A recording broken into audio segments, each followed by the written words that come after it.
So before midterm exam, I think we have discussed about this one, right? Current, I'm sorry, this one, not this one.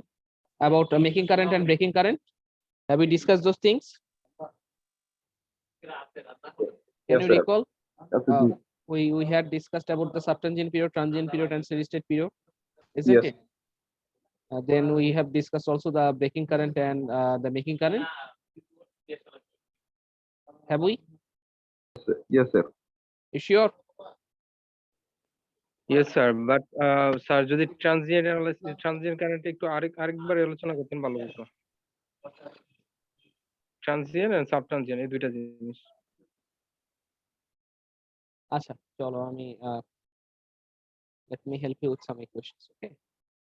Generally, the fault current is said like this. Uh, say this is IT. So this is IT. So IT is actually written like this. Root over of 2 VRMS into 1 minus 1 minus XT double prime minus 1 divided by XT prime. All right. Let's put a breaker here. E to the power minus T divided by TD prime. All right. Plus 1 divided by XT prime minus 1 divided by XT. Then e to the power minus T divided by TD prime. All right. Then plus 1 divided by XD. So this is actually called the AC component part. Okay. So let us put here AC. All right. So fault current has two components. Total fault current has two components. One is IAC, AC part, and another is DC part. All right. Okay. So this is the AC portion. Similarly, if you write down the DC, it becomes like this. IDC is equals to 1 divided by XD double prime, root over of 2 RMS, VRMS. Here it will be another portion that is called cos omega t plus lambda. Okay. Here it will be cos lambda e to the power minus t divided by TA. All right. So this is the DC time constant TA, and this is the transient and subtangent time constant. So from here, if you take a look at the very beginning, after fault occurrence within half cycle, generally at the very instant of fault, at t is equals to 0, if you consider at t is equals to 0, the AC component and the DC component both have 0 value on the fault location of lambda is equals to 90 degree. Okay. Understood? But the DC component will have lambda means actually the point on which fault occurrence, but at lambda is equals to 90 degree, or you can say at t is equals to 10 millisecond after fault, the fault current of the DC becomes very high. Okay. And you see both this current has the characteristics of exponentially decaying. All right. They're exponentially decaying. Look at here. They're exponentially decaying. Here also exponentially decaying. Here also exponentially decaying. That means the more the time passes, the component of AC current as well as the component of DC current will decay in the magnitude. Okay. But at the very beginning, as time is very slow or time is very small, so the value becomes both AC and DC becomes high. And this high corresponding value of IDC and IAC actually produces a very high magnitude current, which is actually called the subtangent period current. This will sustain about maximum 2 cycle. After that the value decays significantly. For here, if you take a look at here, this is the peak value, and if you consider this is the here, at least 50% magnitude has been decayed whenever the current moves from subtangent to transient period. All right. And the reason behind is that the more time you pass or the more time you allow to flow the fault current, the more it will be exponentially decayed with corresponding to time, isn't it? Have you got this point?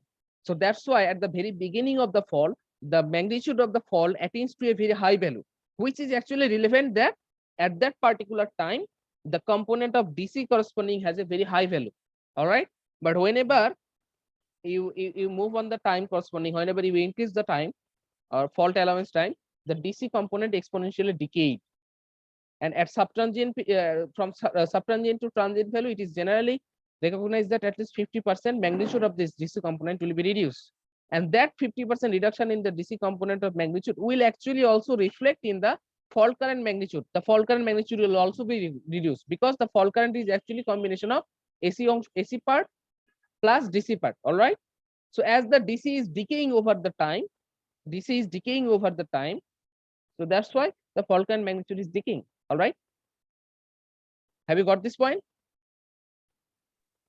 Yes, sir, we get. Have you got it? Yes, sir. Yes, sir. Any other issues regarding this one? Now we need to analyze another two things. If you have any question up to here, you can go and ask, or I will move on to the next one. Do you have any question about this fault characteristics? No, sir. You sure? Yes, sir. Let's move on.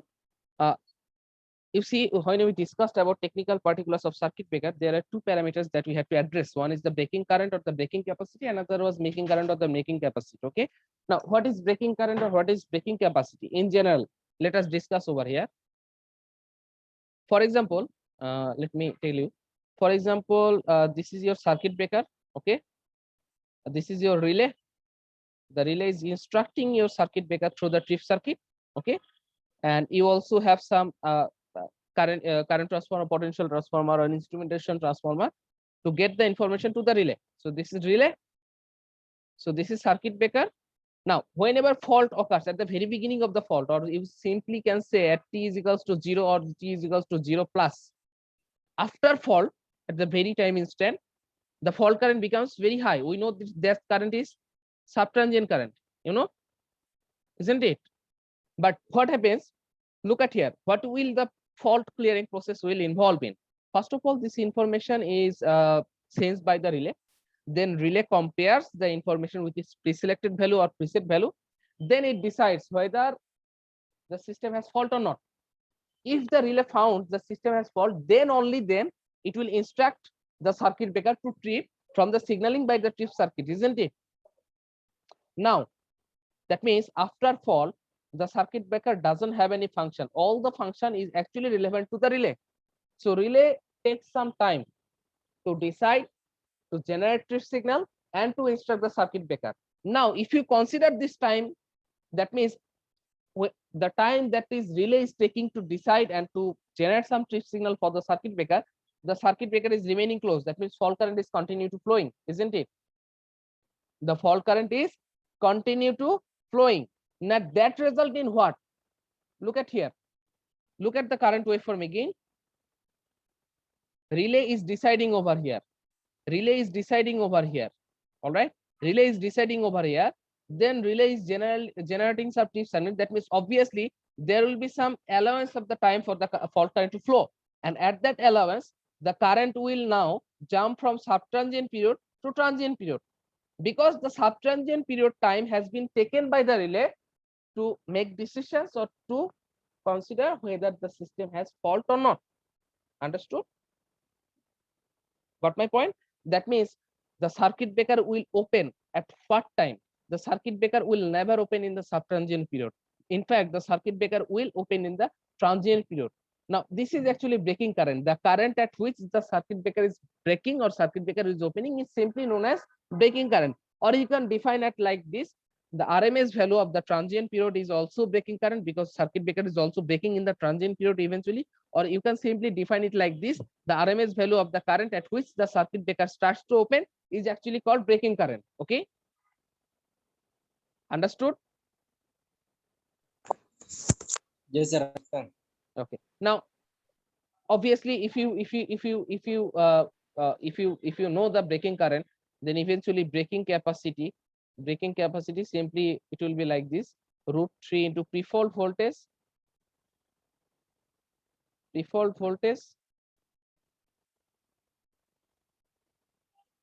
into breaking current. Okay, so as the pre-fault voltage we know, if it is 33 kV, it was 33 kV, it is 132 kV, 132 kV.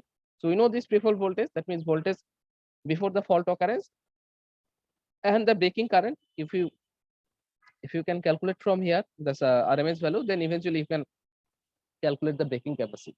So the breaking capacity actually defines the amount of power that the circuit breaker should have to handle whenever it starts to open, is simply known as breaking capacity. Okay, it is defined as the power limit. For example, 20 MVA or 30 MVA or 40 MVA. This value actually indicates that the circuit breaker will be able to carry this 20 MVA or 30 MVA or 40 MVA power whenever it starts opening during a faulty condition. All right, got it?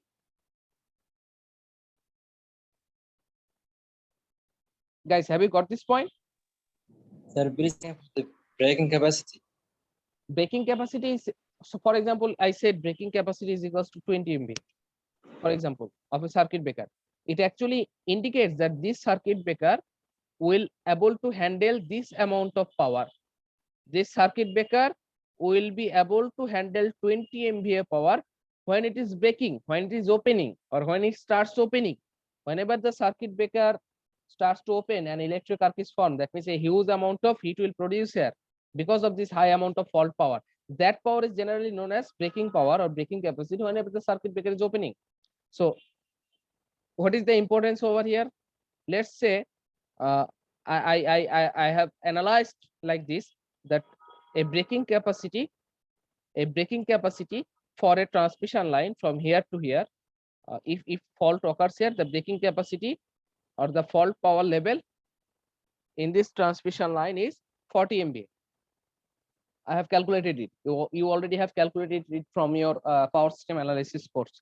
That is also known as SCC, short circuit capacity. Have you familiar with this? Short circuit capacity, are you familiar with this? No, sir. You should have.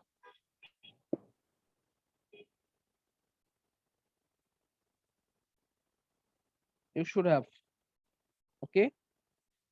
Short circuit capacity means whenever a short circuit fault occurs, how much fault level, fault power has been increased, sir. That is simply known as short circuit capacity. Okay. So now if you try to close a circuit breaker over here to break the fault current, which is actually relevant to 40 MVA power, that means your circuit breaker should be able to handle at least this 40 MVA or higher than that. Okay. So if you select a circuit breaker 20 MVA under these circumstances, what will happen? This circuit breaker can handle maximum 20 MVA power whenever the circuit breaker will start opening.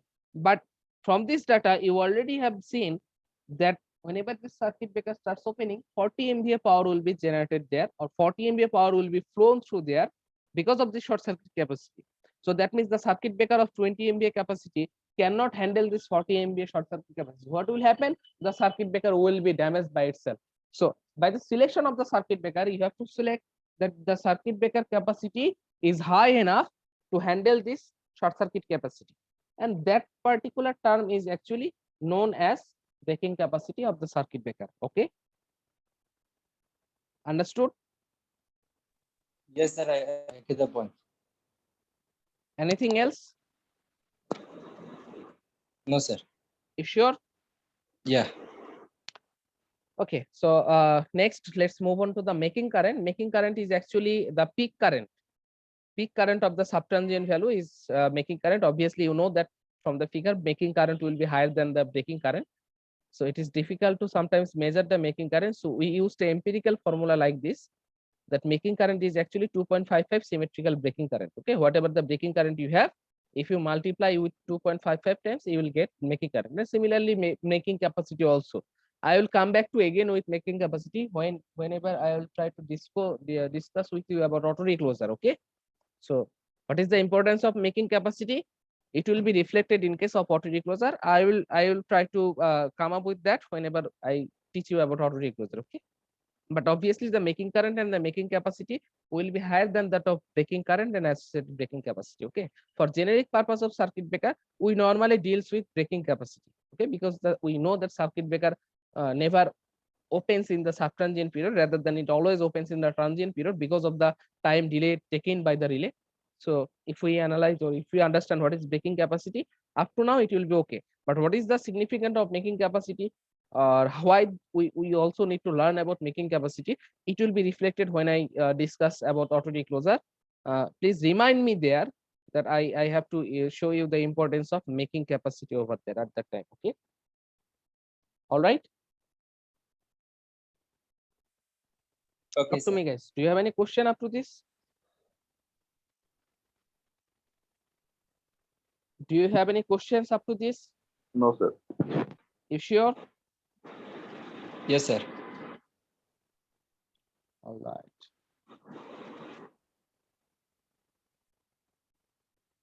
Okay, so let us continue. Now we want to learn a details about some of the specifications. Like we already have seen that how the fault current looks like. Now you also want to know that how the fault voltage across the circuit breaker will be look like. So to understand that, what we have done here, we have considered a generator with circuit breaker and its terminal is shorted. We have artificially created a fault here. Now as it is symmetrical fault, so obviously if we analyze the current and voltages for one phase only, eventually we will get some idea about other two phases. Okay, so this is actually the fault current you already are familiar with, and this is the voltages. Okay, now why this voltage is like this, let us explain here. Whenever a fault occurs, your circuit breaker is closed, right? Isn't it? Your circuit breaker is closed. So if you want to get the voltage across this circuit breaker, this is a shorted path. So eventually the voltage will be zero. The voltage is zero. But whenever this circuit breaker is opening, an electric arc is formed over there, right? Electric arc is formed over there. So now if you want to analyze the voltage over here, plus minus voltage, then obviously you will get the voltage of the arc itself. So the arc voltage normally has very high components, so it doesn't look like pure sine wave. Rather than due to very high frequency component, it will be look like almost a square wave like this. Okay, so this is the arc voltage that is produced here. All right. Now you know the fault clearing process, that at some time this arc has to be extinguished, and this arc is extinguished when the natural current of the arc becomes zero. For example, this is the point of arc extinction. Okay, so at this point you have interrupted the electric arc, you have successfully extinguished the electric arc. So now the circuit breaker should have been open. Circuit breaker should have been completely open. All right. So if this circuit breaker is completely open, and if you want to observe the voltage over here, obviously as it is open circuit, you will get the voltage of your source voltage. That means the normal power frequency voltage component should be appear across this contact space of the circuit breaker. Though the fault is present here, but the circuit breaker is open, and in open circuit you always get the source voltage like this. All right, isn't it?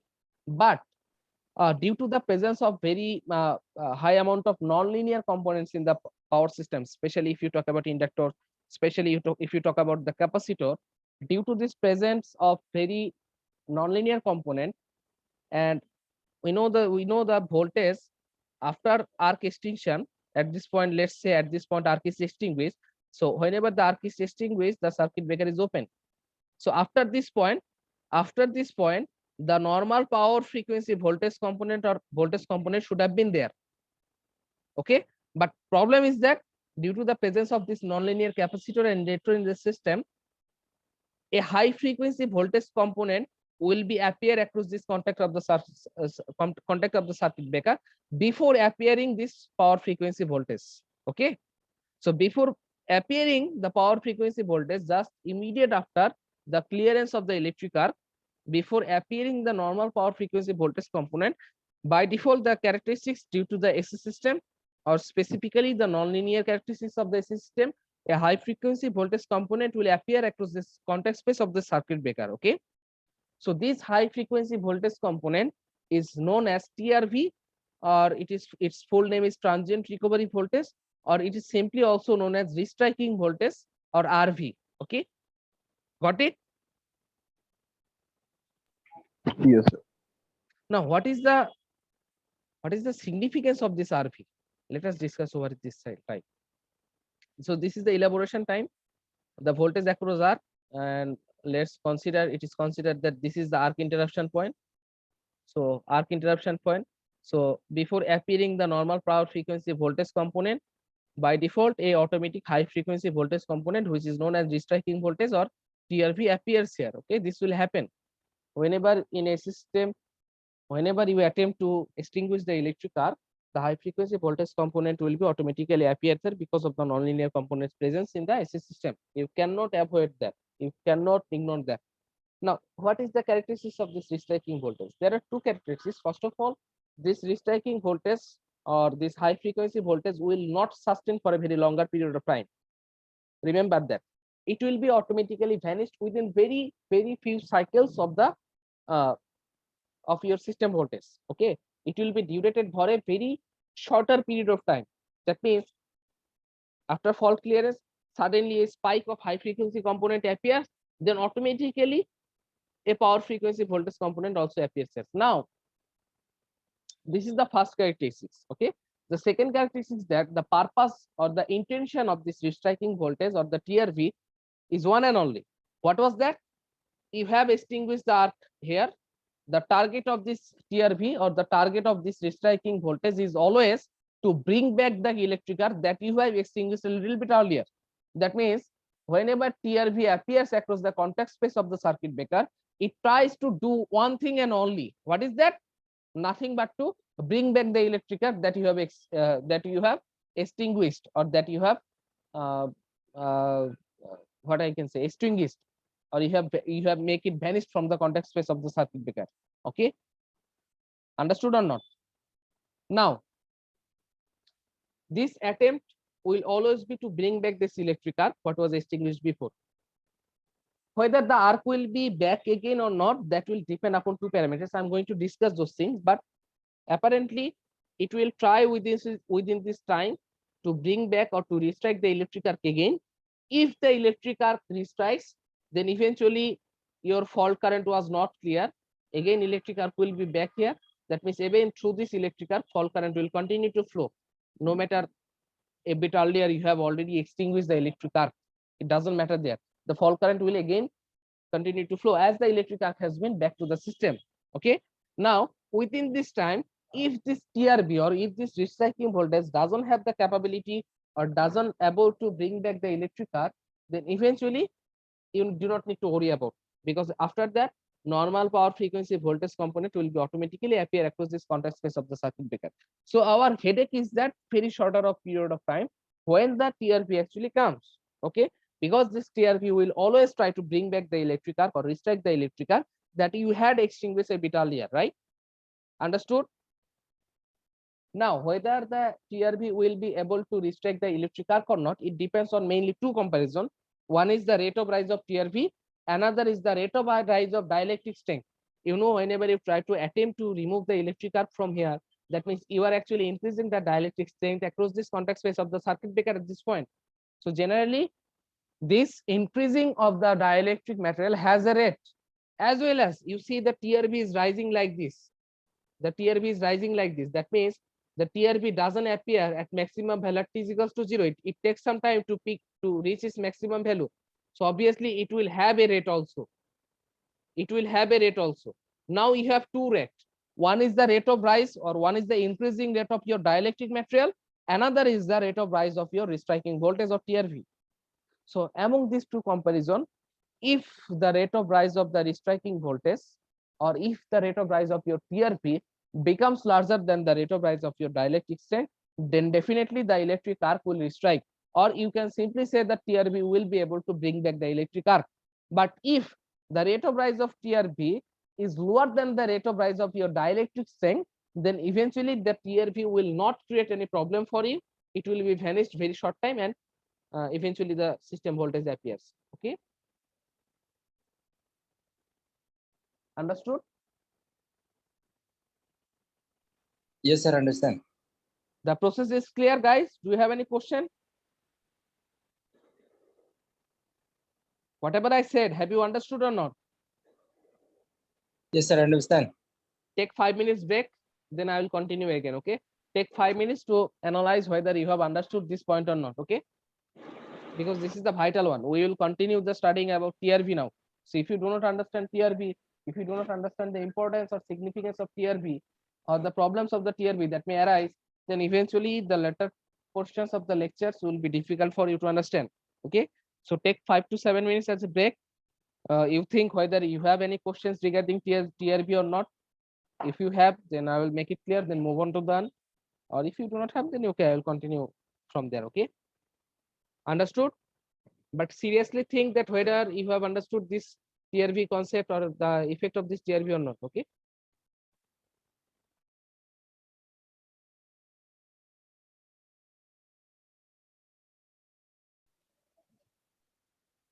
Do you have any question after this?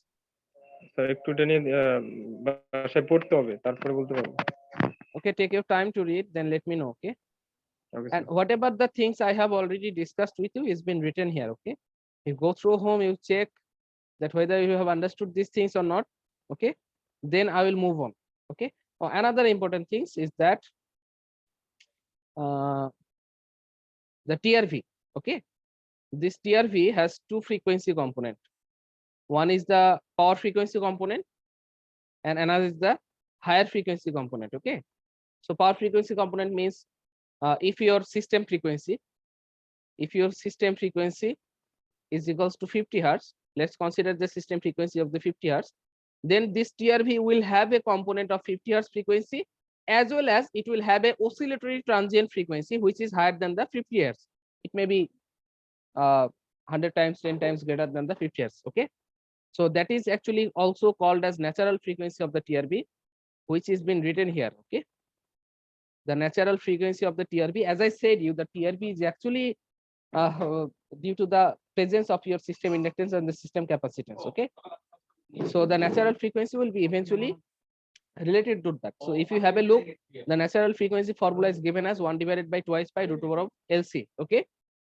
So L and C actually indicates the system inductor and the system capacitor. Okay. Have you got this? And this is also been written over here that under two conditions that I have explained to you already, that whenever the TRV will restrike or not. So it is written over here, and this is the natural frequency. So I suggest you to understand this topic, particularly the TRV, very well, because from the next class I will be explaining about the effect of this TRV. Okay. So whenever I discussed about the effect of the TRV, first of all you have to understand the TRV first, then you will be able to understand the related topics. Okay, got it? Do not ignore TRV, because in fault clearing process the TRV has a very significance. You will learn over there, because if it is happen like this, that the TRV is actually restriking the electric arc, and if the electric arc restrikes several times, for example 2-3 times restriking has been occurred, then eventually the circuit breaker becomes very vulnerable. Okay, the circuit breaker cannot have this or cannot handle this kind of transitions, and eventually it damages. Okay, so we cannot ignore the TRV from the fault system, because though it is a very small thing, it sustains for a very smaller period, but eventually it creates huge amount of problem in fault clearing process. You are supposed to clear the fault. You have just take an example that you have completed all the essential steps to clear the fault, like relay detected, trip circuit generated the signal, then arc is generated, then arc is cleared also. The arc is cleared also, but after the clearance of the arc, still you have a chance to continue the fault current again, and that is actually because of the TRV. So do not neglect the TRV in the fault clearing process. Okay, in some cases you will find that you have to take some very special precaution in order to prevent this TRV. What are those? We'll come and we'll discuss those things in the upcoming classes. Okay, I'll give you some hints over there. All right. Yes, sir. So if you have any question, you can ask me. I will be happy to answer. If you do not, then I will end today, and I will continue in the next class also. What do you want? Do you have any question? And why the number of student of is very small? Only 6 students have joined. Abdul Qadir, Yes, sir. why there is only 6 students? Why the Bengali students are not appearing in the exam, appearing in the class? Sir আমি সবাইকে জানাই দিছি আজকের কথা।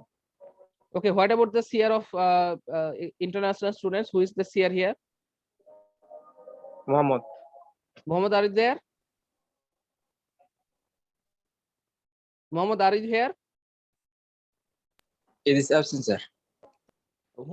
Why the student is so poor to in the class? Is it because the availability of the video lectures?